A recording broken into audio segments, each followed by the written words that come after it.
Käferfreunde. Von Charles Bukowski ist das schöne Wort überliefert: High Heels geben auch der kaputtesten Frau Würde. Und der Wokeness-Fraktion, die jetzt Sexismus brüllt, entgegne ich: Lest erstmal was von Charles Bukowski, denn dann werdet ihr zum selben Ergebnis kommen wie Bukowskis Zeitgenossinnen. Zum Beispiel die zu Recht halb berühmte Bildhauerin Linda King, die Bukowski bescheinigte, ein radikaler Feminist zu sein. Auf unsere VW-Welt bezogen heißt das Folgendes: Die Schuhe des Autos sind, na klar, die Räder mit den Reifen. Und selbst so ein abgewracktes Modell wie er hier sieht sexy aus mit den unschlagbaren Michelin XZX auf schönen zeitgenössischen Porsche-Felgen. Es gibt keine Kombination, die mehr sexy wäre als diese hier. Aber das Ganze funktioniert natürlich nur, wenn man auch auf die Details achtet. Und das erläutere ich euch jetzt hier an dieser Vorderachse. Schaut mal her. Das ist eine Barndorf-Vorderachse. Im Übrigen gilt das, was ich jetzt sage, für alle Buntbolzenkäfer und alle T1, die haben nämlich auch Buntbolzen. Das hier ist also eine Barndorf-Vorderachse, sieht aber genauso aus wie eine Käfer-Vorderachse und ist für dieses Beispiel dann auch egal, ob ich Käfer oder Bus nehme. So, das ist der Achskörper. Hier sind die Tragarme. An den Tragarmen hängt dran der Achsschenkel und der Achsschenkel wird verbunden hier mit dem Buntbolzen. Der wird hier unten in das Tragauge eingesteckt. Hier oben auch. Und da kommt dann die Bremstrommel dran und an die Bremstrommel kommt die Felge dran. So. Und euch ist da sicherlich schon mal aufgefallen, dass an diesem Buntbolzen hier diese Einstellscheibchen sind. Wofür sind die eigentlich da? Und dann auch noch so viele. Die sind dafür da, dass man damit, je nachdem, ob man hier viele oder wenige von den Einstellscheiben davor oder hier dahinter macht, dadurch verändert man natürlich den Sitz des Achsschenkels, jetzt grob gesehen, in diese Richtung. Und damit stellt man den sogenannten Sturz des Rades ein. Das müsst ihr euch jetzt vorstellen. Da hängt ja die Bremstrommel dran und da hängt dann die Felge und das Rad dran. Und übertrieben gesehen ist es diese Bewegung hier, die damit eingestellt wird. Jetzt ist die Frage, wie stelle ich das denn ein? Wie mache ich das denn richtig? Weil die meisten tun immer genau so viele Scheiben hier davor und dahinter, wie am alten Achsschenkel gewesen ist. Aber ist das denn auch richtig? Wer weiß denn, ob der Vorgänger hier nicht auch schon Mist gebaut hat?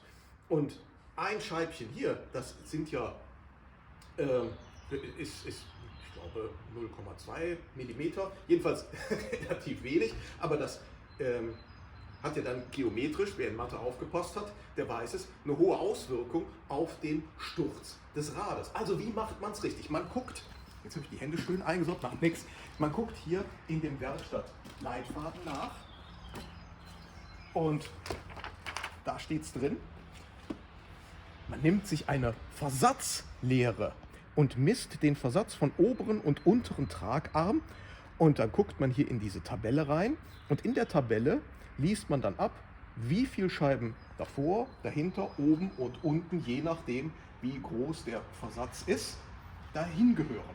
Und dann hat man mindestens den Sturz schon mal ordentlich eingestellt und das ist die Grundlage einer guten Achsgeometrie.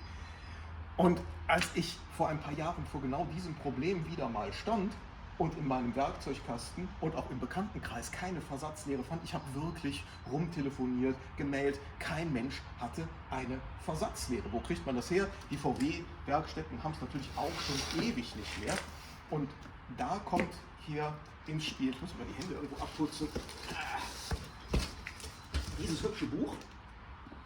Das habe ich schon seit 30 Jahren in meiner Bibliothek drin, die Werkstattausrüstung zum Selbstbau. Was hat es damit auf sich?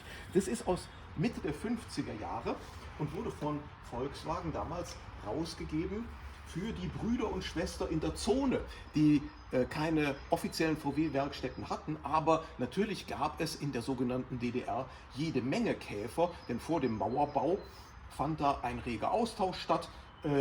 Schon der Herr Rometsch sorgte dafür, der ja neue Käfer in Berlin bei Ede Winter kaufte und dann die Karosse abnahm und das neue Fahrgestell als Basis seiner tollen Sportwagen benutzte. Und dann stand die Karosse rum. Die Karosse wurde dann in der DDR in aller Regel auf ein altes Kübelwagenfahrgestell gesetzt, was man aus dem Bombentrichter geholt hat. Und schon war ein Käfer mehr auf der Straße in der DDR. Und der wollte natürlich auch gewartet sein, aber da es keine VW-Werkstätten gab, jedenfalls keine offiziellen und erst recht keine Original-VW-Werkstatt, war das Volkswagenwerk so nett, den Brüdern und Schwestern drüben dieses Buch hier an die Hand zu geben, womit sie sich diese Spezialwerkzeuge selber bauen konnten. Zum Beispiel hier so eine Montage für Rangierwagenheber, Motoraufnahme für Rangierwagenheber, und da sind dann die technischen Zeichnungen drin. Guckt euch das mal an, en Detail, damit man sich diese ganzen Spezialwerkzeuge selber bauen kann.